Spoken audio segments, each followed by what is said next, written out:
Just like the street lights lit this town, like a fire in a blaze, gotta burn it down. Can't be afraid to leave this out. We got this far, don't know how. I see danger in your eyes. They know we'll burn down the night. Coming just like the sunrise. You know that we gonna let it rain. Tonight we gonna let it rain. Tonight we gonna let it rain. Just like the sunrise, we gonna let it rain.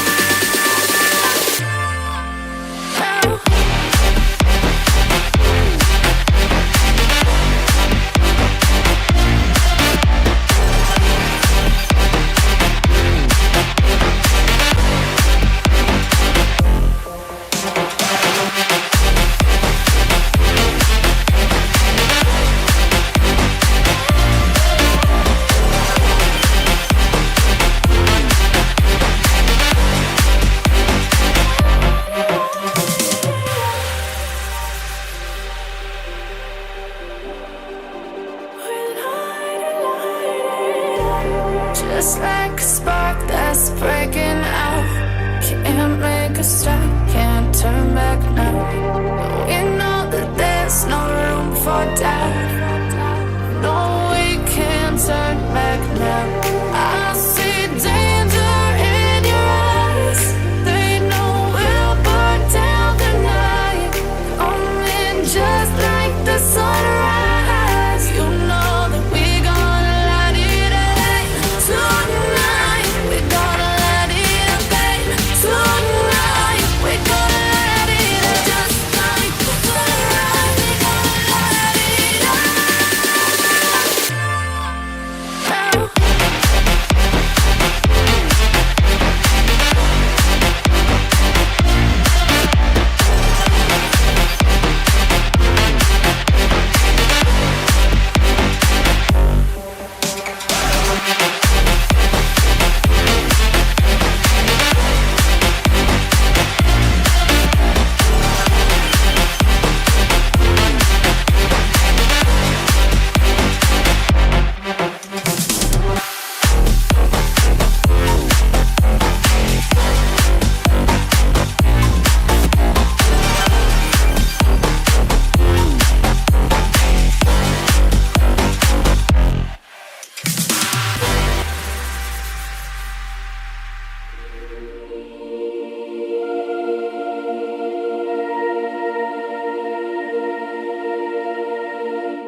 Hello, everyone. Happy Tuesday. I think it's Tuesday. It's Tuesday in the present anyway. If you're in the future, well, hello, future people. And I hope you're having a wonderful day whenever you may be. Maybe there's even past people. There could be time travelers who are using some advanced device, perhaps a chronovisor, to view us from the past, because that is the subject of today's episode, the past, the real history. I do have a line on the scariest thing for Sooner, especially native atheists, whenever they happen to pop in. If they pop in today, Texas 1. Remind them of that. That will scare them. Texas is kind of scary these days. It's true. They're a Sooner. I'm a Longhorn. I kind of have to hype my team up. I've got 2 dogs laying on me right now. Team. I've got one right here and one right here, and they won't move. Dog laps. So what the hell? Okay, I understand teams like to take their names from random things, like Oilers or Steelers. I guess that would be the White House team. What the fuck is a Sooner? It's from when the Oklahoma Territory was opened up and people moved to the Oklahoma Territory. They were called Sooners, and it just kind of stuck. Oh yes, they discovered it. Mm-hmm. Yes, we obviously got ours from our cows that were actually originally brought over by Christopher Columbus. Surprisingly, it's actually like the Texas Longhorns, like the official Texas Longhorns, are actually from that stock. So it's kind of interesting history there. But yeah, so we got the big ass Longhorns. Columbus never came to Texas, so how does that work? Yeah, but it was the cows that he brought over from that stock of cattle. The cows Yeah, he brought one to of the cows that he Hispaniola. took on one of his voyages, like some of those cows ended up being Texas Longhorns.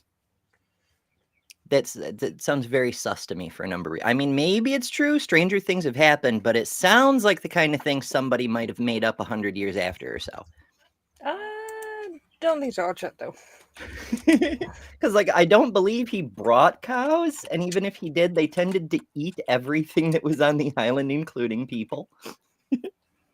So I don't know. I don't know. Maybe they kept a cow or two. I'm a silly bean. But I mean, Columbus kind of evil, so I don't know as I wanted yeah. I one. mean, he's a Anyway. total.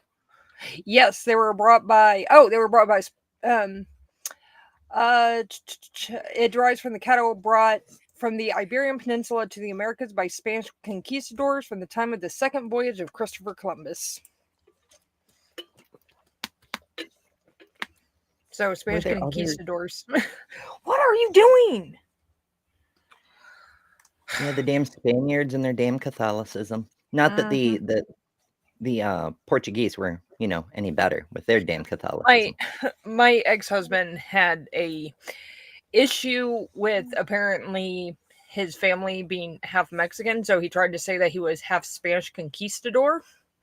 I'm like, that does not make it better, dude. It doesn't. You're half. And the thing is he's like, well, I don't want to be half Mexican. I'm like, what the hell's wrong with being half Mexican? Like, seriously, what's wrong with it?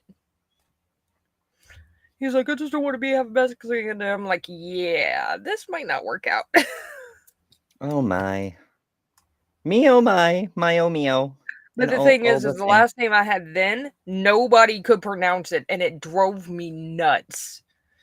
I got Trajoli, I got Trujillo, because it was Trujillo. I'm like, if you can pronounce fajita and tortilla, you can pronounce this name. It's not that hard.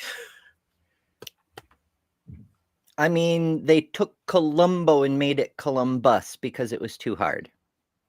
The bar is I mean, yes, I get it. Like, people can say Tchaikovsky, they can say fucking any name,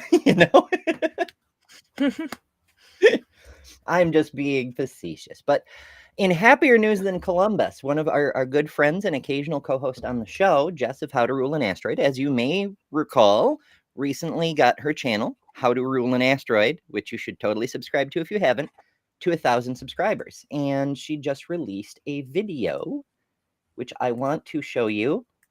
With the audio off, because the last several times I've shown videos from other people's channels, I've gotten copyright hits. So we're just not doing audio. But this is Jess's 1K thing. Yeah, we'll just play it. And since the audio's off, we can talk over it. And by the way, you should watch it yourself. Cool. I'm sure the audio is amazing. Jess usually does really cool with sound design. But yay! I'm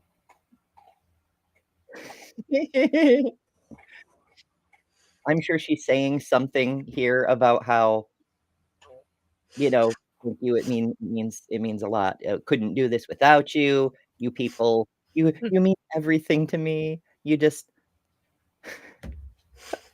I don't know. This is like I have subscriber envy. Yeah. I'm working on them. Absolutely. It takes a minute. But there's a YouTube channel where they do bad lip syncing, and it made me think of doing that sort of thing. Oh my God, I love that channel. They do so good.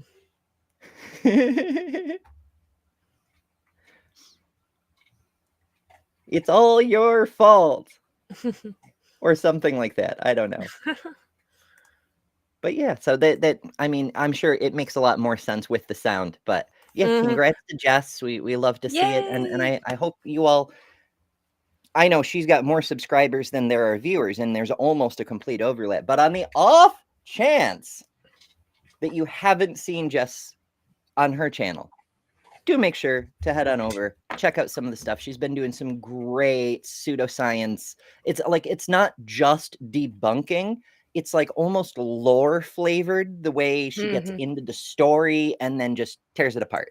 And I'm like, yee. Anyhow, Halloween stuff. We're doing the history of Halloween today. Do you have, before we get started, because of course, this is not going to go well, folks. This is, by now, how we do. And if you don't know how we do, make sure you subscribe so you can join us every morning, every weekday at 11 a.m. Eastern to do what we do. And what we do here is we review, among other things. Sometimes we just chat. Sometimes it's political. Sometimes it's religious. Sometimes it's about being a hot person in a busy, busy world. For example, today I tried to work in an extra workout. Work in a workout.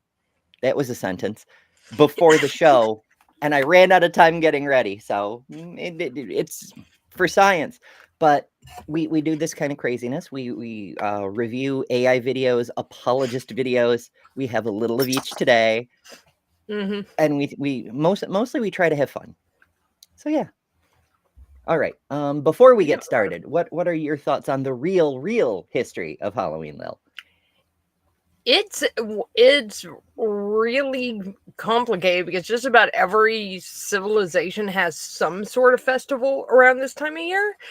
And just digging into all of those is super interesting, especially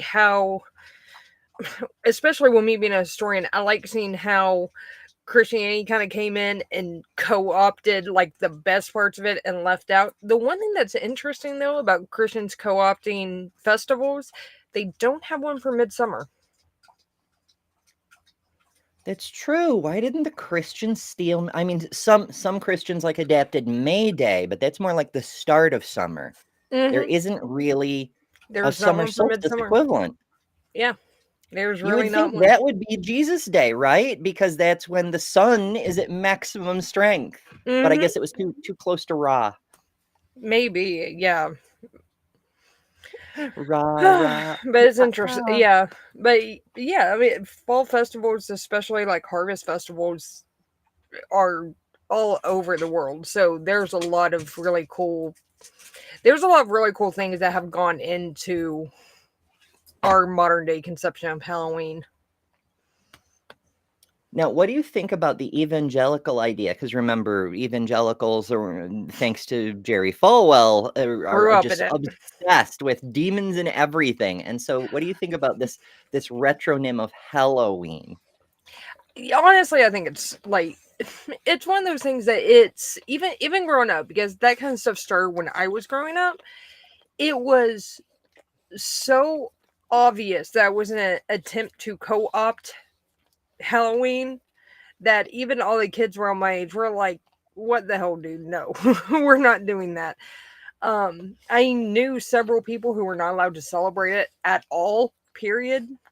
My parents never cared. They're like, dude, go have fun. And it has always been and remains my favorite holiday. So same. I think it should be a bank holiday. It should. I didn't know about the history or anything until I'm not ready for you yet, screen. Until later, but I always like felt the spooky vibes, like the decorations and the macabre, but also like the arts, right? Like the costumes and the pumpkin carving, and just decorating itself can be an art form. A lot of people just throw a few random bones in their yard and call it good, but some people set up like a whole freaking thing. Yeah, the only other holiday that comes close as far as people decorating is Christmas, and I can't stand Christmas at all for various reasons. But so yeah, I kind of treat Halloween as my Christmas. This is the one time a year I go a little bit nuts with buying stuff. I would used to so when I was in my very, very early 20s, I got a job at Spirit. I saved up like everything I could out of my check. And the day after, I went in when they opened and like cleaned them out and got like all the decor and stuff that I wanted. They were like, Halloween is not for another year. I'm like, I don't care. It's going up in my house now. I know. I used to leave Halloween decorations up all year. So because I was homeless for 8 years, I lost a whole lot of my stuff. But I did have one skull that I kept for photography reasons. And during Halloween season, I would put it in the dashboard of my car. And often I would just leave it in the dashboard of my car. And I'm the like, thing, why not? and yeah, and this is why I'm also super sad, like Joanne's clothes, because now is when they get all those like specialty fabrics, like the mermaid fabrics that I love. Now is when they have them or would have them, and I can't get any more. So it makes me sad. I mean, I'm sure the fabric producers are still producing. We just need to Yeah. find how to track them down ourselves somehow. Yeah, I mean, it's one of those things with fabric and with yarn too, because I am a huge knitter. I really prefer Really? to see it. Yeah, You I look knit. like you're made of flesh to me. Okay, I haven't had enough coffee. That one was good with me. I'm actually the one who's not quite on the ball yet. I've got 2 I'm dogs secretly made of distracting cake, me. So. just so everyone knows. That's how I get people to love me, by the way. Everyone loves cake, so I have become made of cake. Mhm. But with yarn fabric, I really like to see it in person because I have discovered what you see on the internet, unless you know like the kind is and the consistency and how it works up, you just don't really know until you have it in hand.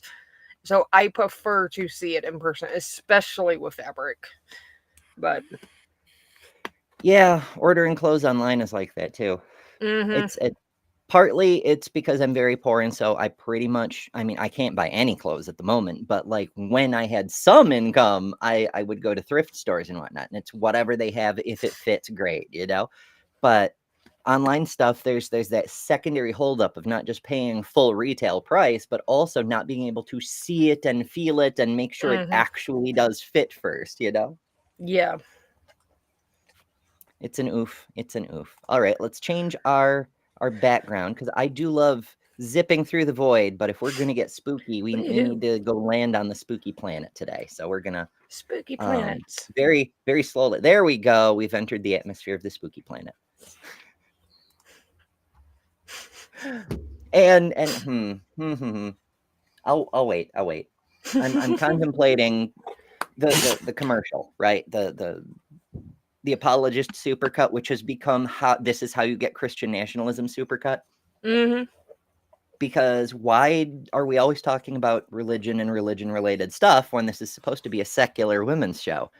Well, that's why, because we're secular women and we need to push back on the nationalist Christians, or as they're more correctly called, the Nazis, if we want to keep any rights at all. It's amazing. All right, now let's dig in, shall we? Let's start with what is this one? It is Halloween as we know it, a night of tricks, treats, and questionable costume choices. Okay, I love that already. I love it already. This is what Samhain was really like in history. Questionable costume choices. I dig it. Amazing. That tells me that this is either a human wrote the script for the AI voice, or it's one of the better AIs. Actually has its roots in a festival that's over 2,500 years old. This festival, called Samhain, wasn't about candy or costumes at all. It was about something Well, more powerful, the boundary between the light and the dark. well, no. That's a modern mischaracterization. The land of the living and the land of the dead aren't necessarily light and dark. There's a lot of dark in the land of the living, and there's a lot of light in the world of the dead. The world of the living and the world of the dead. People believed that during Samhain, the line between those two worlds became paper thin. I love how all the ghosties are women except this one figure standing off by himself being all moody. Yeah. Spirits could wander into our world. In fairness, if spirits do exist, if that is a real thing, the supernatural actually happens, then spirits are wandering our world right now.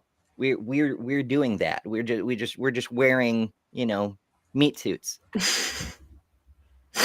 Oh, yeah. The Celts celebrated the Samhain festival to mark the end of the harvest and the start of winter.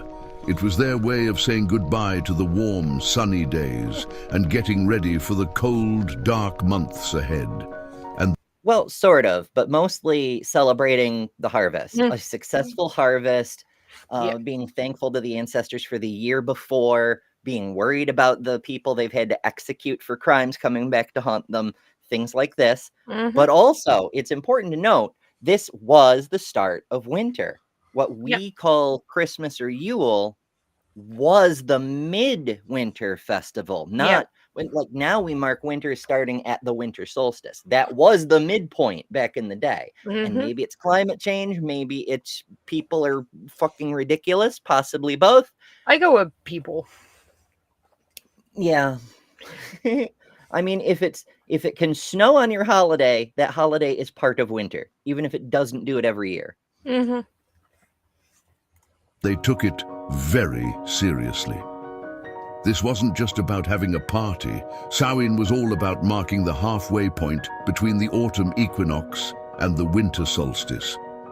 It started at dusk on October 31st, and the celebration lasted. Well, it wasn't exactly October at the time. That's a Roman thing. For 3 days. Samhain was the time to honor the dead and remember ancestors. People believed their loved ones could visit and wanted to make them feel welcome. Samhain was the Celts' most important festival. Everyone had to participate. Well, it was up there in importance, but like they were all important for different reasons. Yeah. Like if you wanted to have anything to harvest later, Beltane kind of mattered.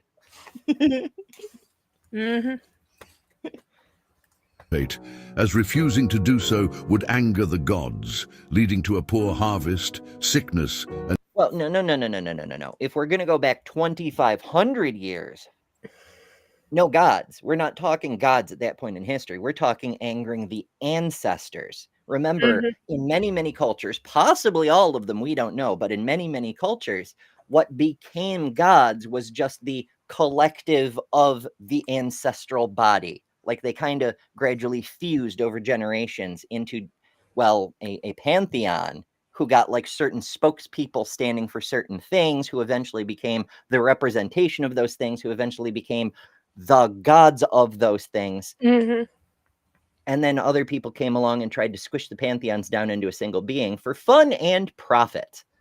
But yeah, 2,500 years ago, we're talking ancestor time. The Celtic gods, all the stories. First of all, one cool thing about the Celts is many of the gods are former mortals. Like they are right up front about the ancestor worship.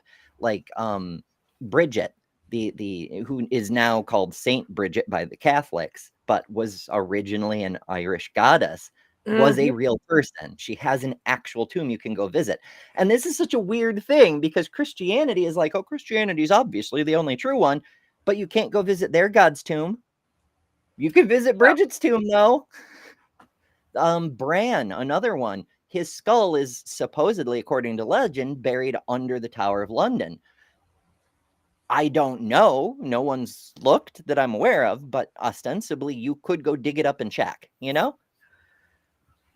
So like these gods are mythologized versions of real people, but there's the understanding that these are mythologized versions of real people rather than some supernatural something, you know? So it's fascinating to me. And even death. This festival was held across what's now Ireland, Scotland, and Wales, places where you... Well, 2,500 years ago, it was the whole of the fucking islands, and all of France, parts of Germany, a big chunk of Italy, most of Spain, and certain regions in Asia, because the Celts got around. Yeah, they did. They really did. can feel the magic in the air even today.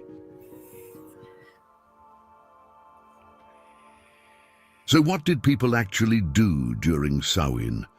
Well, for starters, they lit a lot of fires, and not just any old fire. These were huge bonfires that brought the whole Well, They lit a lot of fires. That has not changed very. I mean, that's it's not wrong. there were okay. So bonfires as a thing didn't happen until the Middle Ages. The word comes from bone fires. When during the plague years, you would have so many dead, you had to burn the bodies completely. And in order to burn bone, you needed big, hot fucking fires. And then eventually people kept doing that. And a lot of those were actually done in the summer too, at the Midsummer Festival. Like that's where I've seen a lot of references to bonfires, especially was the Midsummer Festival, because you think like, especially if you live back in that time, like let's say you live on the coast of England, that's the time that Vikings are raiding. That's the time that disease spreads like mad. That's, you know, you're constantly worried about your crops, so you're constantly worried about the weather. And bonfires were supposed to keep all the evil at bay. And yeah, there's a lot like to one the value of tradition. fires. Like, you know, I mean, there's signal fires. A lot of the Celtic festivals, they were cooking fires because you want, if you're having a festival, you're going to cook your food. Yeah. But you're constantly using fires. I mean, people are like, ooh, afraid of the night. Ooh, no. Not so much that. It's more signal fires are visible from a long ways away. Before there were lighthouses, humans were still sailing. You had to have signal fires. You know, you could communicate from city to city across long. There's so many freaking uses, and there'd be giant fires for other reasons, like funerals after a battle. Nobody was digging fucking holes. That's a tremendous amount of effort, and you're screwing up a huge patch of land. You build a big fucking fire and chuck all the bodies on it. Yeah. Or you can light a lot of beacons and let Rohan know that you need aid. That's true too. Yeah. Community together. Have we considered doing that in the US yet? Because like we absolutely should. We have the mountains for it. It's true. We could light a beacon in like Santa Fe and run the chain all the way up the Rockies to British Columbia, and the Vancouverans will come and save us. Yes. Yeah. Possibly. Okay, yeah, we're doing that. Or at least the folk from Edmonton. I don't know. Somebody, anybody. People would let their home fires burn out, which was a big deal back then, and they'd relight them using a flame from the big communal bonfire. It was like hitting the reset button for warmth and protection as the long winter approached. Lighting a fire was not like that was a absolutely essential skill. Like everybody would have known how to get a fire started. Every single person would have, probably even the kids. Right. What they're talking about isn't that people don't have the ability to light a fire. It's that the fire symbolically is drawn from the community. My warmth is from the people around me, kind of thing. And there's something to that, but that's not quite how they did. It's not important. I mean, for one thing, we're talking 2,500 years ago. So we're talking a vast array of different customs across different people groups. The Celts weren't just one people. There were the Gauls and the Gaels and the other Gauls and there's like, and the thing is also like these traditions lasted for like a very long time. Like DeviantArmCast said, stop. The Vikings are 100 years after the time we're talking about. Vikings was probably the wrong word. They did have like raiders and stuff constantly coming in though. Like that's just a thing that England's had forever. Yeah, I get that. And that good catch, Deviant. I didn't even catch that either, because I just automatically switched Viking over to Raiders from the Sea, and that's a thing that England has always had to deal with. That's how the Celts got there, in fact. They came across from France and, well, Gaul at the time, and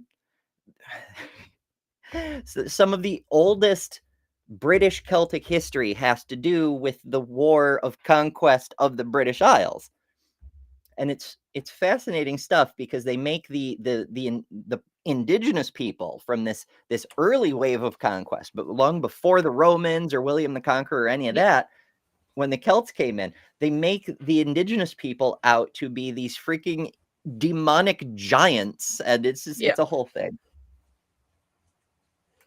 The fire wasn't just for keeping warm. It had a much deeper meaning. Fire was seen as a way to keep away bad spirits and bring in good fortune. The whole process was led by the Druids, the religious leaders of the Celts. They'd use a big wooden wheel to start the fire, which... Oh, suddenly we're on the wheel. The wheel. So there is something to this. Now, the specific details are still a little ishy because this is an active area of research for archaeologists and anthropologists and so forth. And wood notoriously does not keep well, especially when you burn it.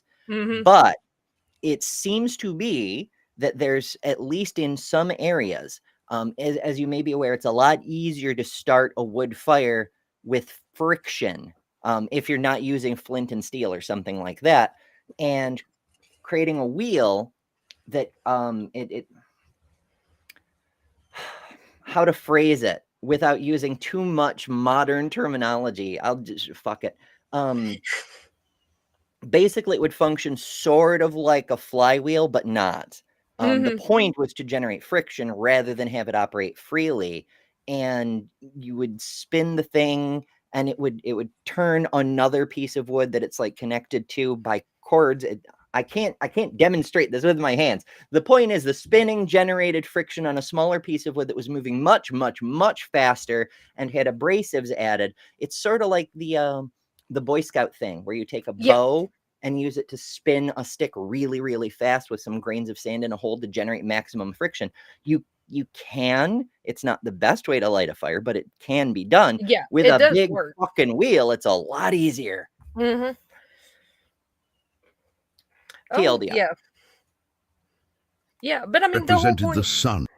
The whole point is starting a fire then was nowhere near as difficult as we would consider it, simply because it was a skill you needed every day. Like, somebody doesn't know how to work, like a phone. A regular phone. It'd be like, you don't know how to do this? Well, 200 years ago, they would have had no idea either. I mean, it's just one of those things that, like, people, especially like today, like people don't have the agricultural knowledge that they had, even 500 years ago, because most people don't do agriculture now. It's true. Oh, goodness. Longhorns, baby. Hook 'em. So like this, for example, it's still just flint and steel. It's just compartmentalized with a fuel tank. Like that's all that is. Yeah, exactly. Our most advanced technologies are actually our simplest technologies in miniature form and used in very clever ways. Yeah. Wait till the people find out that computers are just lightning bolts in a box. Pretty much, yeah. A symbol of life and light. While the fire crackled, people would say prayers and make sure they had a good relationship with the gods for the coming year. Now, you may have heard that ancient people made sacrifices during... John Lovell says fire phone dial. Yep, it was how you ring up the gods and get them to listen to you. That's awesome. In Samhain, they did sacrifice animals, mainly cattle, to ask for protection from the gods. But don't... Well, let's... don't sacrifice the longhorn. We won. We are immune from sacrifice for the next year. Well, for one thing, they didn't have longhorns in whatever. It's not important. The sacrifice thing... Yes and no. It's not sacrifice the way you think of like a religious sacrifice today. It was more, we're going to do a pig roast for the whole community kind of vibe. And when they'd execute the animal there. So it was very fresh. So they'd like slit its throat and be like, for the community or for the gods or whatever the hell they did at the time. But it wasn't like it was a sacrifice like this, we're giving this to the god. No, they're just cooking food. They're just killing an animal to cook the food. That's what's going on there. Goodness. Jester, member for 27 months. Damn. That's like 3 stream babies. Holy shit. Thank you, Jester. Uses member chat to say, have you tried replacing the stick with a drill bit and the sand with flakes of flint? Asking for a friend. The friend is me. Okay, flakes of flint by themselves won't do anything. Anything more than any other flake of metal would do, or stone, whatever.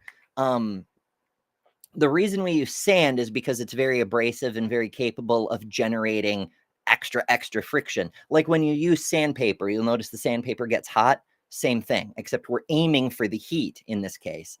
I'm not sure if flint would be better or worse for that, but if you want to generate sparks, oh, I see what you mean. Using flint and the drill bit would be steel. Okay, now it's making sense. That could be a spark machine. That would be neat. Actually, that could be really fun. Worry, they weren't just randomly sacrificing anything that moved.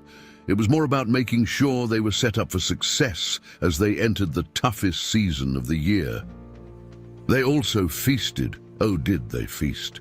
Big meals, with lots of food and drink, like an ancient Thanksgiving, but with more spirits. And I don't mean whiskey. Yeah, because, the whole point was it was a harvest festival. You had just harvested. And everything that you eated in the moment was something you didn't have to put away for later. But yeah, I mean, you could never, the idea was to ensure your success over the coming winter. So you would overproduce because inevitably you're going to suffer some lost food. Like, a storm will knock down a storage warehouse, or potatoes will go bad over the winter and whatever, so you overproduce. And because they got very, very, very good at overproducing, they had an abundance. And so they would fucking festival. That's why there are festivals. Although there was probably potatoes. Some of that. That's true. Potatoes are a New World thing. And the interesting thing is they'll last in storage like 6 to 9 months. They'll last a really long time. Not quite the full year, but almost. Well, you've only got to make it until the spring goodies are available. But this is the problem with the Irish potato famine, is a lot of the people who were growing potatoes, that was one of the only crops they were growing. So they always ended up with a couple months where food was kind of slim, and then when their crop was destroyed, they had nothing. Like, it was really, really terrible. It was really bad. I've done some research into that. So, like, academic research. So, yeah, it was like the causes behind the Irish potato famine were kind of crazy. So, damn it, Elizabeth. I'm just going to blame Elizabeth for all of Ireland's problems. Oh, it stirred before her, but she definitely ramped it up. Yeah, and there was more than one potato famine, but again, like you said, that was hundreds of years later. And yes, Equus, I see you. Yes, there is preserved, burned plant-based matter. I'm not disputing that. I get that. There's ashes. I mean, the ruins of Pompeii are mostly ashes. I mean, okay, there's also clay and tiles. Tiles is the word I'm looking for. Not important. I get it. There is preserved burned stuff. Yes. I'm just saying that when you burn stuff, it doesn't ordinarily keep very well. Like if I have a fire in my backyard right now, the odds are high that not much of that is going to still be there next spring, let alone preserved for hundreds of years, is what I'm saying. But But Samhain wasn't just a time to party, it was also a time to honor the dead. Families would set up what's called a dumb supper, meaning a silent supper. The meal was eaten in complete silence, and they'd leave a place at the table for their ancestors. It was a way to connect with those who had passed on, and, believe it or not, they thought the spirits could actually join them for dinner. I love it when they make a statement like that and add "believe it or not," as if that adds credibility to the statement. Yeah, it never does. I don't know that anybody actually did believe. Like, think of Christians today, right? Like, the majority of Christians don't believe. They just kind of go along with it because it's what they were raised in, and now their whole family keeps the traditions, whatever. But they don't believe. It's just the custom.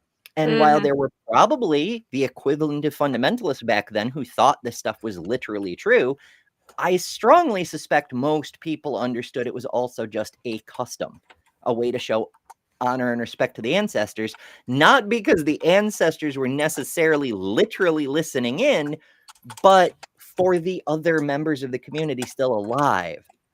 We respect our ancestors here, and this is a thing we're doing to show each other that we respect our ancestors, even when they're not watching. Kids had their own part in this tradition too. After the meal, they'd play games to entertain the spirits, while the adults might update the dead on what had happened over the past year, almost like catching up with family members who had been away. People would leave the doors and windows open just in case a wandering spirit wanted to pop in for a visit. I'm getting more and more sus. Okay, so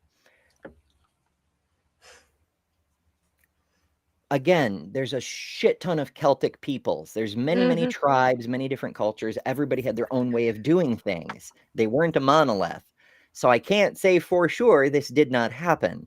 But I'm very sus about a random AI just making claims with nothing to back them up, especially when it goes believe it or not.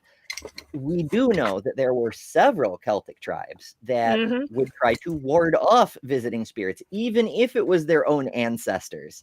Yeah. They were like,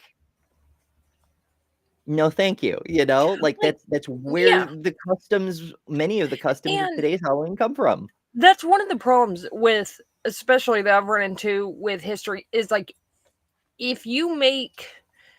It's really hard to make generalizations about a group because there's going to be an exception at some point. And so it's what do? Do you call out every exception or just put something in there saying most of them went this way, but some did not? Yeah, it's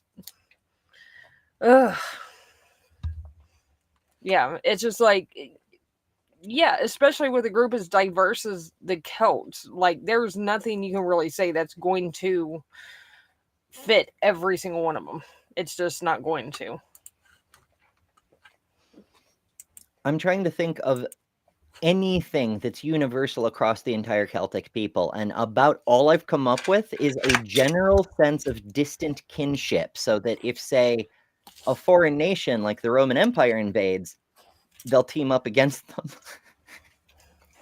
It's about all I got. They'd leave out some cakes for the dead to snack on, perhaps the original trick or treat, except it wasn't children and parents coming to your door. What's up with the Ghostbusters? Did you? That was unexpected. Perhaps the original trick or treat, except it wasn't children and parents coming to your door. It's Bill Murray coming to your door. Oh my. I mean, who else are you gonna call? Ghostbusters. Yeah, okay, so clearly there's a lot of AI influence here. A ton of it. But there is definitely a human behind the scenes somewhere, at least tweaking things, because that's not an AI image, and an AI would not make that joke. That's a little Easter egg for the humans who may be watching.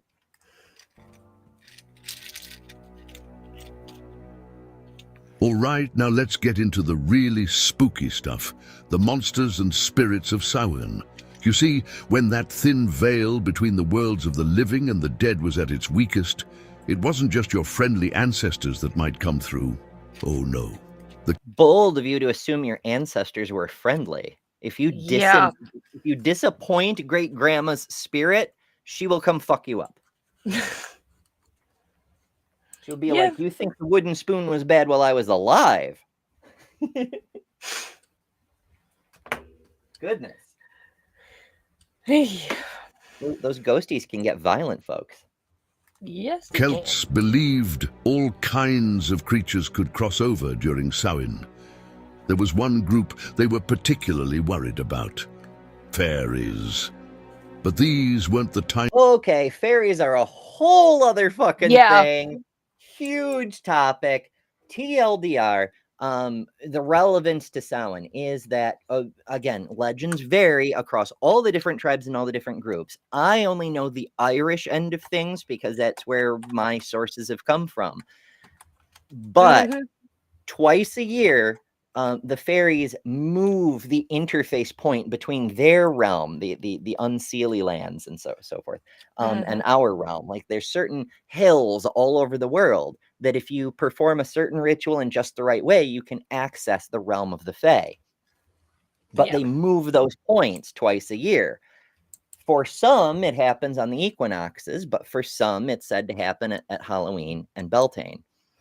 So in that respect, on Halloween, you could see the entire nation of fairies, for lack of a better term, migrating across the landscape in the deep dark woods and such. And if you see them, no, you didn't, because if you did, you're never coming back. Tiny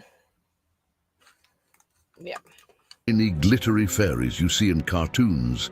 These were known as the Sidhe, and they were powerful, mysterious beings. They weren't all bad, but you definitely didn't want to mess with them.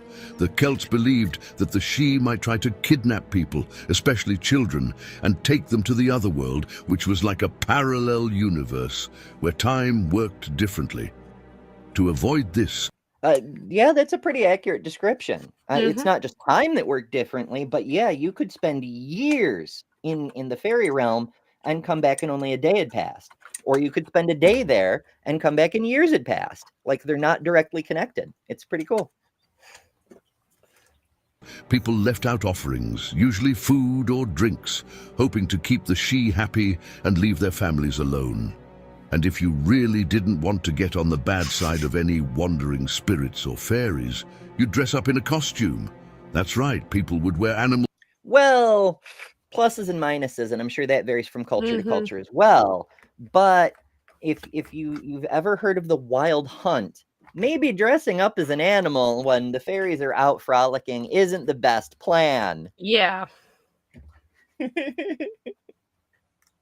skins or scary outfits to blend in with the spirits. They figured if you look like a monster, the spirits will leave you alone. But there was another reason to dress up. Let's say you had a little unfinished business with someone who had passed on, maybe an enemy or someone you didn't exactly get along with in life. Well, you definitely didn't want to bump into their spirit on Samhain night. Dressing up as an animal or a monster was a good way to make sure they didn't recognize you. It was like an ancient version of going incognito. I will wear a mask so the ghosties can't tell it's me. Yeah. Wonder where the logic is in that. This is increasingly sus. This sounds exactly like what my kindergarten teacher told me about this thing, that then later turned out to not be true. Yeah. Let's see. When did masks for Halloween start? I don't know if I'm going to get any useful information. Yeah, because it's like we have the more ancient customs, and then we also have like the modern day stuff. So yeah, and also it's worth noting that a lot of ancient stuff is similar to something we do today, that the ancients stopped doing, and then we started doing the similar thing. Yeah. And there's just a coincidental similarity. It's not a tradition that's been going this entire time, or even necessarily a tradition someone tried to restart. This tradition of dressing up to avoid spirits is one of the reasons we still wear costumes today. Sure, now we do it for fun, but back then it was about survival, keeping yourself safe from any spirit with a grudge. So you've got fairies, spirits, and possibly some not-so-friendly ghosts wandering around during Samhain. So we've got. I think any spirit with a grudge would see my dogs and be terrified. Maybe. The funny thing is, so Pixie, who is my like little one, Kip's 5 times the size of her.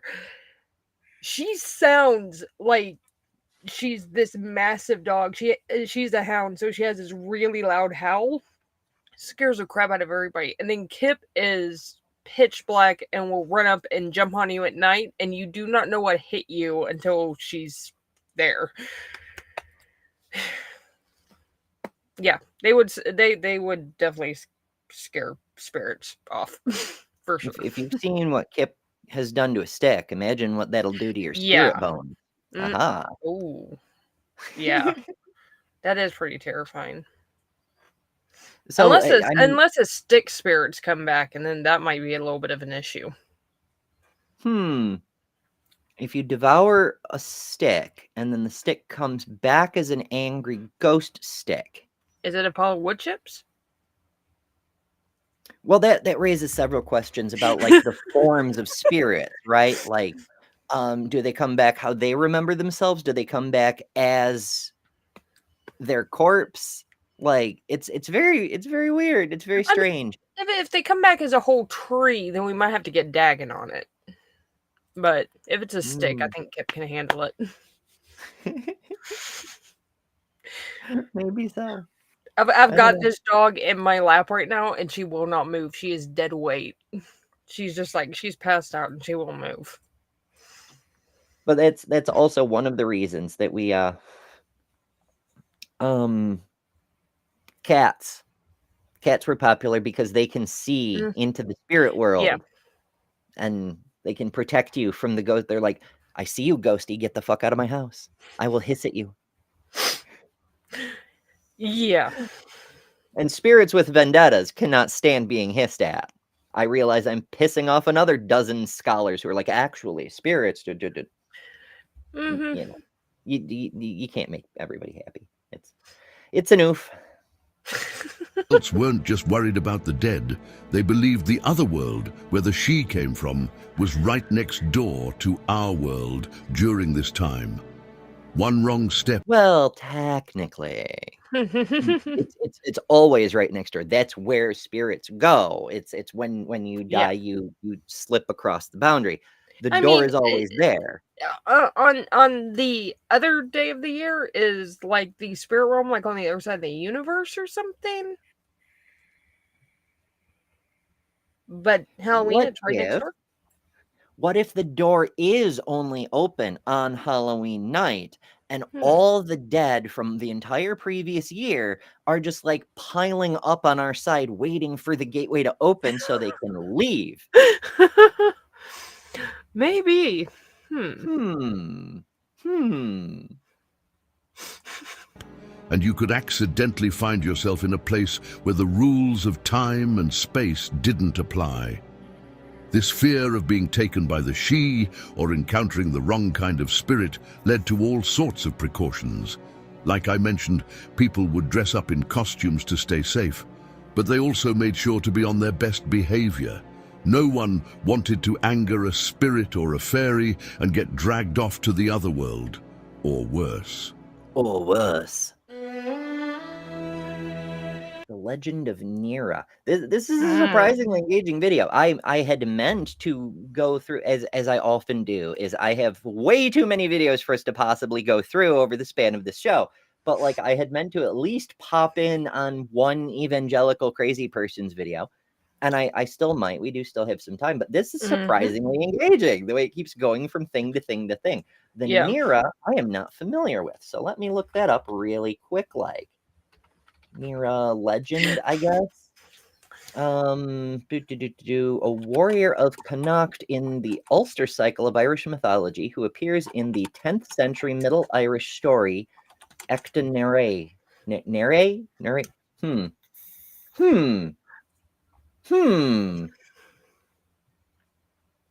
Nera and the Hill of Kukan, where men and fairies went to war. Ooh, a fairy war. Now I'm interested. Now let's dive into a story that's perfect for a night like Samhain, the legend of Nera. This is one of those ancient tales that's part adventure, part horror story, and part, well, let's just say things get a little weird. The Irish do love stories like that. That's true. It all began with Nera, a warrior living in ancient Ireland during the festival of Samhain. One night, King Ailill and Queen Medb of Connacht were throwing a big feast, because what else are you going to do when the dead might show up?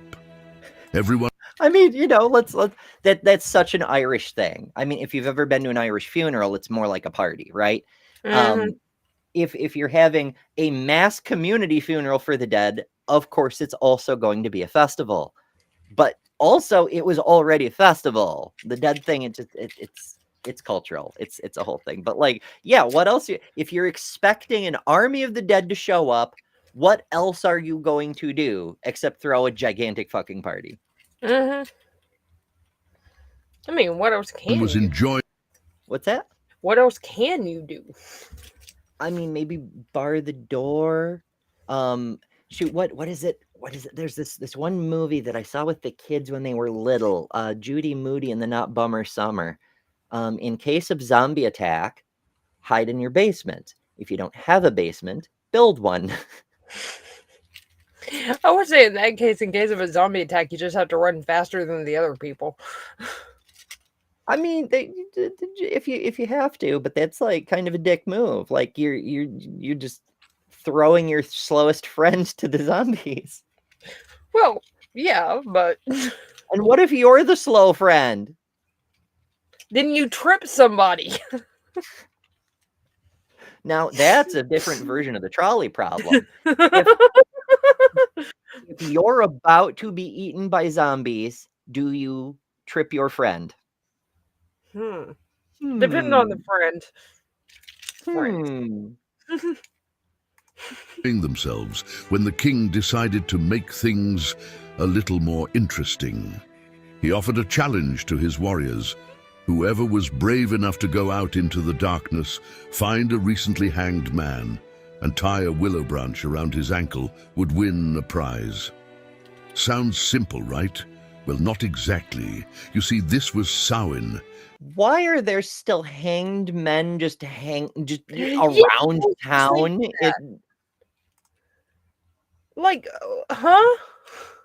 I get it that back in the day, I guess this was 10th century, so like early medieval period, something like that. Human life was not super high value, and discouraging crime. The point of hanging someone wasn't just to kill the criminal, it was to scare everyone else into not breaking the damn law. And so you'd leave them hanging for a while. But the fuck? If you believe the angry dead are about to come get you, why would you leave the bodies up for that? It's a weird decoration, you know? And the dead weren't just dead. They were walking around. The warriors knew that messing with a corpse on Samhain night was basically asking for trouble. One by one, the men who tried chickened out. No, it depends on who you are or whether I trip you or not. If you're a quote-unquote friend, maybe. But if you're an actual friend, hell no. Well, you know what they say. You can only betray your friends. True. Yeah. Or you can only be betrayed by a friend. Whichever way you want to view that. No, I'd be the one here sitting going scorched earth on everything behind me, hoping I kill them all.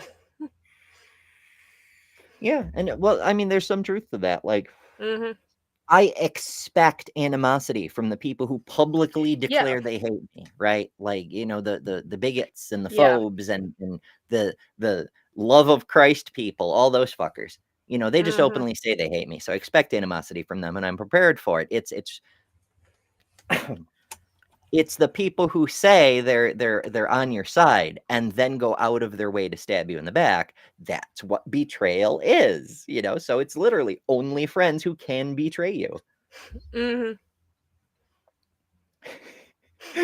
Chester says, "I'm very trippable. I would miss you." But see, here's the Just what thing. someone who would say. In your zombie compound, your zombie safe compound, you might want me there because I can knit. So I can knit scarves and socks and all that kind of stuff for everybody. Or lassos, the better to trip you with.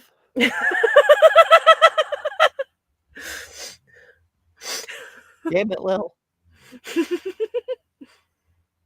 You realize if you feed us to the zombies, we're going to be the zombies the next time I know, around. which is my motivation for not doing that. Nobody wanted to face a corpse that might, well, do something worse than just sit there. But then along came Nera. Nera was brave, maybe even a little too brave for his own good. His armor looks a little too modern. Yeah. Just a little bit. This is so there. Okay, it's an AI generated image, obviously, but there's like elements of it from a whole bunch of different time periods. Like we've got the semi armor-y skirt of Roman legions and Greeks before them, but we've also got like the solid metal breastplate of the 16th century. So, you know, it's all over the place. He took the challenge and marched out into the night to find the body. As he approached the hanging man, something strange happened. His arm... You don't say. Something strange happened. He's out. Oh. Maybe it's a bit of a dick thing for me to point out, but like, if a strange thing didn't happen, there wouldn't be a story to tell, you know? Yeah. Fell off. Just like that. No reason, no explanation. It just clattered to the ground. Nera strapped it back on, but the same thing happened again. At this point, a lesser man might have run for the hills, but not Nera. He strapped his armor on a third time, determined to get this over with. That's when the corpse started. Why did he need to wear armor to tie a willow branch to a hanging corpse? And also, what the fuck is up with this image? This is a very happy conquistador holding a hammer for some reason. That skeleton looks pretty happy, too. Maybe the more I look at it, the more suggestive it looks. It has so many teeth. Like, what the fuck is happening? Laughing. The corpse told Nera he was doing it all wrong, and that if he wanted his armor to stay on, he needed to nail it to his own body. Now, that's some pretty unsettling advice. But Nera followed it. He hammered nails into his armor to keep it on, and finally, the corpse stopped laughing. But of course... That's not good advice. Don't pound nails into yourself. But if you do need to have nails and be pounded that badly, head on over to adamandeve.com. They sell professional equipment for that kind of thing. Use code Brentley at checkout for 50% off almost any one item, 6 free movies, 3 free gifts, and free shipping on the whole order. And you will not get tetanus from those nails. Oh my god, I had a tetanus scare the other week. I was walking through my backyard and stepped. So I've got these really cute Crocs that they look like ballet flats. Love them, fit me great, waterproof, all that. Walking through my backyard, I step on a screw that's about this long. It goes right through my shoe and right into my heel. That's just rude. Yeah, I have no idea where it came from either. Like, none of us have any idea where it came from. I'm assuming Kip got into something and tore something up with that screw and just left it in the yard. So in a former life, before all the medical troubles, I used to adventure quite frequently, even on lunch breaks from work. And one day I happened to be passing near the site of the Oriskany battlefield here in New York. And there's a big old fucking obelisk to mark the site. It's a remarkable battle historically. I won't get into it because it's a long tangent. We just don't have time. But I was wandering around the site. And because I was at work, I had not just steel-toed boots, but there was a steel plate in the bottom of the boot because we step on shit that could be a problem from time to time. And wandering around the battlefield, I stepped on a metal spike that was in the grass for some reason. It was probably a relic of some previous version of an industrial construct on the site. I don't fucking know. But it went right through my foot. And I was like, motherfucker, rah.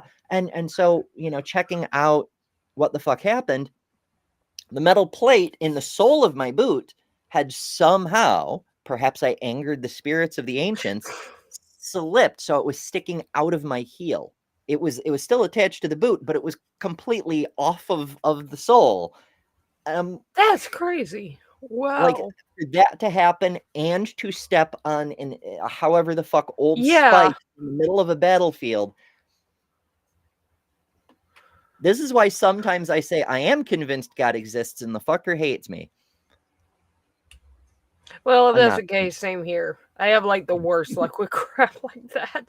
I'm lucky I don't have tetanus yet because my son was all like, "You need to go get your tetanus shot," and I'm like, "I don't have insurance. I'm not gonna pay to go to the ER and get tetanus shot unless I absolutely have to." He's like, "You absolutely need to." I'm like, "Yeah, I'll risk it." Even with insurance, I'm fine. So those of you who know me IRL,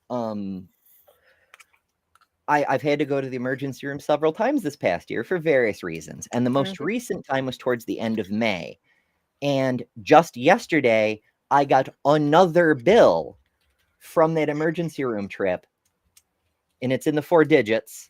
And I had insurance at the time. And like, even with insurance, like the bills are just never going to end. Yep. I'm just going to like die of sending all my food. This one in particular, partly because it took so fucking long to show up, partly for a bunch of different reasons, but the main thing is this: it was the doctor fee for the emergency room. I already paid the emergency room fee, right? Like there's everything is billed separately, but it blows my mind that you get charged thousands of dollars for visiting an emergency room, even with insurance, and then you get another separate bill for the doctor who was working the emergency room as a staff member. You still get a separate bill. Like, the emergency room was just to get access to the room, but the doctor costs extra. What the fuck? I don't know. Maybe I'll set a high score. Maybe I will end up with, like, right now where I'm fucking big. Back in May when I set up my GoFundMe, I was already 5 digits on piles of medical bills. Maybe I'll hit 6 digits by the end of the year. If life insurance was worth a damn, I might. No, I won't say that. Not on Alive. The story doesn't end there. The dead man had another request. He told Nera he was thirsty, very thirsty, and, you know, when a dead guy asks you for a drink, you say, all fleshy? Well, I mean, he had the party with Nera. They both got hammered, and now he's feeling a little better. He was only mostly dead. Oh, okay. Yeah. That makes sense. Sounds legit. Yes. Yeah. So Nera hoisted the corpse onto his back, because why not? And they set off to find... Because why not? Why not? Oh my god. That's the best line of this whole thing. Why not? This is like a story I would write. Oh my goodness. Oh my god, that's great. Wow. Water. The first house they came to was surrounded by fire. Now not a little. good sign. Not only is he little, but he is definitely not a corpse. He's having a very good time. They're on an adventure together. Oh my. Corpse suggested they move on, reasoning that the people inside The corpse suggested did it. It's clearly no longer just a corpse. Mm-hmm. Well, okay, in fairness, the corpse also told him to nail his armor on, so whatever. probably needed their water to put out the flames. The second house was surrounded by water, but the corpse wasn't impressed with their hygiene habits. That's Apparently, an awfully they never modern-looking emptied house. their wash basins at night, which Oh no. Well, if they didn't empty their wash basins, how did it get surrounded by water? And like, why I don't don't these two know. houses get together? But the corpse keeps getting more fleshy. Eventually, they'll reach a house where Nara will be the corpse, and the corpse will have all of his fleshiness. Mm-hmm. So, It's like, is that osmosing his a physicality. undead Benjamin Button type thing going on? I was thinking emo tap from the 1999 Oh, yeah. cinematic classic The Mummy, starring Yeah. Brendan Fraser and Rachel Weisz. Because you have to say the whole thing every time. The way he would like absorb the life out of other people. Mm-hmm. Yes. That might be it. in the mind of a dead man, is a big no-no. Finally, they reached a third house that seemed normal enough. Nera took the dead man inside, and the corpse drank from a tub of water. But, and this is where it gets really dark, after taking a big And this is where it gets really dark. gulp, the dead man sprayed the water all over the people sleeping inside, and just like that, they all dropped dead. Plague spray. It doesn't look like some of them are dropping dead. It looks like something else. Also, what the hell kind of hero just carries a corpse into a stranger's house and starts helping them to the amenities? Like, doesn't even wake the people and be like, "Hey, I know it's Samhain night, but I'm gonna bring this corpse." Also, it's Samhain night. Why are these people fucked off to bed instead of at the big community party to keep them safe from evil Yeah. spirits? And the evil spirits the evil spirit didn't even come Party on its poopers. own. It was carried by a fucking hero. That's why I went to the house, because these were all the party poopers. They didn't go to the party. This is what happens. Yeah. You get somebody comes along with a fucking human version of Raid spray to aerosol all over you. Now, if you think Nera freaked out, well, he didn't. He calmly took the corpse back to the gallows and left him hanging, like this was all. He just carried him back and hung him back up, put him back on his thing. None of this was part of the mission. And also, different period outfits, whatever. AI images, you know. In a day's work. But when Nera returned to the fortress, things had changed. The whole place was in flames, and the ground was littered with the severed heads of his comrades. Understandably confused, Nera spotted an army marching away from the burning hill and decided, All of that, and suddenly there's an army march. Okay. This is like a Book of Revelations level fever dreams here. Okay, it's not quite Jesus with a tongue made of a sword level crazy, but we're getting there. to follow them. What he didn't realize at first was that this wasn't just any army. These were fairies, and they were heading into the other world. Nera followed We're off to see the wizard. Oh, sorry, wrong story. them into this strange realm, a place where time didn't work the same way. He found himself in a new world, a place full of spirits and magical beings. While there, he was captured by the She and given a new task. Chop firewood for the She King or lose his head. Nera did. Chop or be chopped. That's a tough call. I mean, suffice it to say, we are in the middle of a fairy story, but I dare say we're delving into hallucinatory fiction, because this doesn't sound like the story we were promised about a war with the Fae in Ulster, no less, not Ireland, but never mind.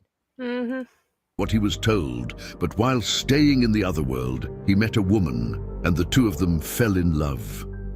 She eventually revealed. Now, was she a human woman who was also captured, or was she a Fae creature who happened to look like a woman because glamours are a thing. Like, the fairies taught the vampires how to do this shit. What if the corpse wasn't a corpse, but was another fairy fucking with him the whole time? That's why it kept, like, getting more fleshy. The whole this entire evening, as soon as he left the banquet hall, he was under the influence of the Fae folk. Mwahaha. You did not make the cut. Era that what he had seen, his burning fortress and the heads of his comrades, wasn't real. It was a vision of what was going to happen, a prophecy. The She army was planning to attack on the next Samhain, and unless Nera warned his people, it would all come true. So Nera raced back to... So suddenly he became free and just went. See, this kind of follows. Like, he was on a night, a vision quest, whatever. Okay, cool. And so now he's got to get free. He's got to go warn his people. But he suddenly is free, like, because he couldn't do that before. You know, there's some weirdness here. The human world and found everything just as it had been. He warned his people about the She army, and in return, they gave him a golden sword as a reward for his bravery. Pro tip: if you're gonna fight the fairies, gold is not good. It's soft, it's heavy, it doesn't hold an edge. Fairies, like Yahweh, because he is also a fairy, have an allergy to iron. Iron is what pisses them off. Steel is good too, because it's mostly iron with extra additives, but iron is the best. If you have to fight the Fae, iron. With iron. And that's the legend of Nera, one of the many strange... Better yet, don't fight the Fae. Run away and trip someone. Dark and fascinating stories tied to Samhain. For them, it wasn't just about honoring the dead. It was about surviving encounters with the unknown. Okay, so that was a version of that story. I don't think that was necessarily the historically correct version of the legend, but it was entertaining. I'll give it that. All right, we may as well finish this thing up. There's like one more segment left in it, and we only have a few more minutes of show, so we'll save the other videos for another time. Possibly we'll do a Nightmare Before Christmas and dig into the other past Halloween things. I don't know. I'm still scheduling November. It'll be fine. But yeah, we'll finish this one up, and it'll be neat. Now you might be wondering, how did we go from Samhain, this ancient Celtic festival with bonfires, spirits, and scary costumes, to the modern festival of bonfires, spirits, and scary costumes? They have Nephilim there, apparently. Did you ever see the Garfield Halloween special when you were a kid? It's been years, but yes. The pirate ghosts 100 years ago on this very night. Oh, it was so spooky. And the whole thing with the costumes and the songs were a little cheesy even as a child, but it was like the whole thing was like all of Halloween. There was like the festiveness and the spookiness, and it just I love it so much. 60 men were lost at sea, all of them drunk except for me. 'Twas I who had to face the storm with nothing in sight to keep me warm. Yo ho, over the raging seas we go. Yo ho, wherever the four winds blow. Hey! Halloween we know today with trick-or-treating and jack-o'-lanterns. The transition started when Christianity spread across Europe. The church, in an effort to replace pagan... Those damn Christians transing the kids. How dare. ...festivals with Christian ones, introduced All Saints' Day on November 1st, which honored saints and martyrs. The night before, October 31st, became known as All Hallows' Eve, hallow meaning holy or saintly. Over time... Well, hallowed, but yeah, close enough. It's a sacredness and such. The name morphed into what we call Halloween. But the old Samhain traditions didn't disappear. people kept lighting bonfires, telling spooky stories, and dressing up to protect themselves from wandering I love how like they're like pilgrim monsters, and half of them are just like in plague doctor masks. Yeah, I was about to say plague doctors. spirits. These customs slowly blended with new Christian traditions, giving us the holiday we celebrate today. So when you're out trick-or-treating or carving up a pumpkin, just remember, you're taking part in traditions that are over 2,500 years old. Samhain wasn't just about candy or costumes, it was about marking the changing seasons, honoring the dead, and let's be honest, staying on the good side of any wandering spirits or fairies. But if you've ever...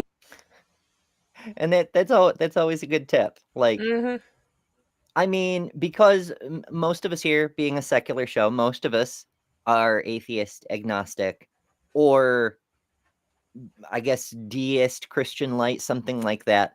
But whatever you believe, we don't know for sure. There is no supernatural something. So maybe, superstitions take a lot of energy and take up a lot of your time and can cause undue worry. But if you have the opportunity to decorate your house in a spooky fashion for tradition's sake, it sure couldn't hurt. Yeah. Plus, it's just wondered fun. with the... What's that? I said, plus, it's just fun. Like my neighbor goes all out every year for Halloween, and so of course the entire neighborhood wants to see what they're doing this year, and like they're just now starting to set it up. So we'll see what they do. My housemate and my neighbor on the other side, they seem to be racing to see who can set up decorating marvelous. I do have to admit, the neighbor has us beat. She's got one of those 30-foot skeletons and like a whole fucking graveyard set up, and it's so cool. Nice. But my housemate also loves Halloween, so he's got like a Reaper band by the front door and like graveyard lights with chains and shit leading up to the door. It's pretty cool. Oh, that's awesome. Yeah. Tradition of the jack-o'-lantern comes from, then watch this video next. I don't Halloween. I don't want to watch another video next. I mean, I do, but like not right now. And also, this is a download, so it doesn't actually have a working link in it. Details though, but that was pretty fun. That was. We actually made it through the video. I know, we finished one. I was hoping to get to the others. Silly me, I know. But yeah, that was neat. So that was actually number 2 on my list. So I still have 1 and 3. Maybe we'll do those in a special member stream. Maybe we'll do them in a bonus show. Maybe we'll do them before. I don't know, but we'll probably do them at some point, because one of them is crazy evangelical conspiracy people who may actually have some real history, and another one is lost Halloween traditions, things that we don't do anymore, and that could be fun also.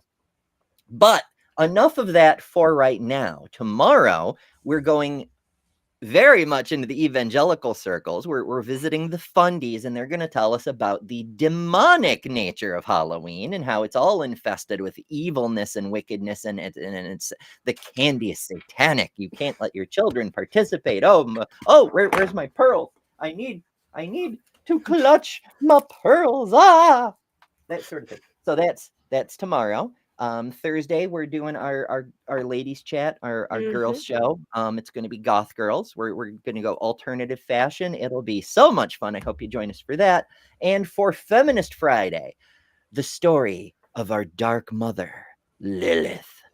So I hope you have subscribed. I hope you join us. I hope you ring the bell, because the notifications have not been going out super well lately, and we would love to see you here. Before we go, I do want to play that commercial so y'all understand why we spend granted, this show was fun. Sometimes it is fun, but why do we put so much effort into countering the bullshit of the Christian nationalists and Christianity generally, and its harmfulness and the various phobias and so forth? Well, this is why. I have a problem with this stuff being normalized across the spectrum. And specifically, like, why push this on kids? Why introduce this to kids? I am a depraved wretch. I am a great sinner. I'm a worm, completely undeserving of any love or any grace. I'm nothing. I'm nothing. You're incapable of being a good person. You're an evil person. You're a terrible person. At the core fabric of who you are. That's why we need laws. We need laws because we're bad people. All of us are bad people. You can't spell Pride Month without demon. PRIDEMONTH. If we don't know who the women are, because they are just people, then we won't be able to pull the women up to equality with men. We have to try to limit the harm. And that means reducing or keeping down the number of people who transition. And that's for two reasons. One of them is that every one of those people is a person who's been damaged. But the second one is every one of those people is basically, a huge problem to a sane world. Transgenderism must be eradicated. The LGBT, transgender, grooming our children's minds is a national security threat. We need to hold people for treason, start having some public hearings, and start executing people.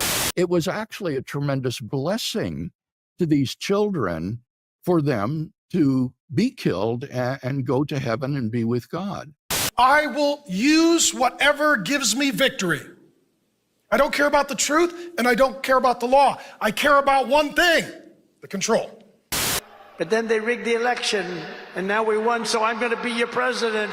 Then what happened is they rigged the election, and I became president, so that was a good thing. Stop letting people pressure you into thinking. I want to be ignorant, honestly. Being a Christian doesn't exclude us from experiencing spiritual dryness.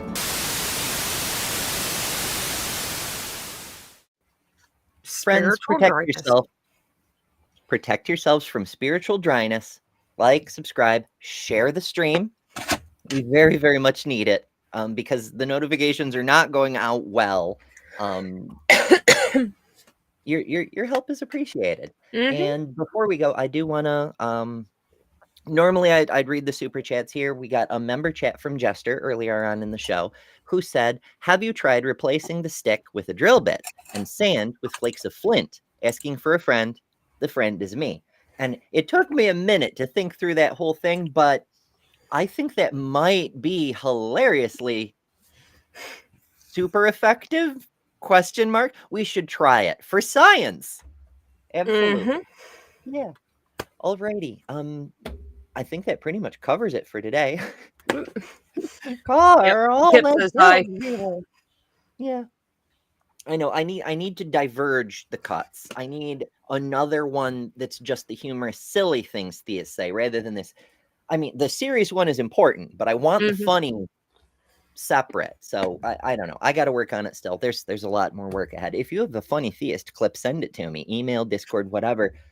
Join the Discord if you want. There's a link on the website betterthanember.com, which also has all the links to all the other assorted stuff I do, and a bunch of other stuff. But for today, thank you all so much for joining, for being part of this community, for chatting and correcting me when I misspeak, and bringing the silly and all the wonderful things. I appreciate y'all very, very much. As always, remember, you don't have to pretend. The stories of myth and legend from ages ago are demons in disguise, because you are better than religion. Toodles. Bye. Thanks to all our patrons and top-level members for September. Miranda, Karen Butcher, Jessica the Trans Metal Alchemist, Robin Webster, Maya Adkison, Jimmy Tux, Ian Chen, Malaysia, The Barely Bearable Atheist, Eric Wander, Jason Jacoby, Godless Engineer, Jester, Lil of All Trades, Deviant Outcast, and Kelly King, the Detroit Atheist Queen. And you can add your name here next month by signing up at patreon.com/betterthanember or by joining Emberships here on YouTube at the Cinder level, which also includes all the custom emojis, tons of member-exclusive content, member-only live streams, and a bunch of other stuff. I deeply appreciate all the supporters who keep this channel going. Thank you all so much. Because of you, we're building a wonderful community that I'm very proud of.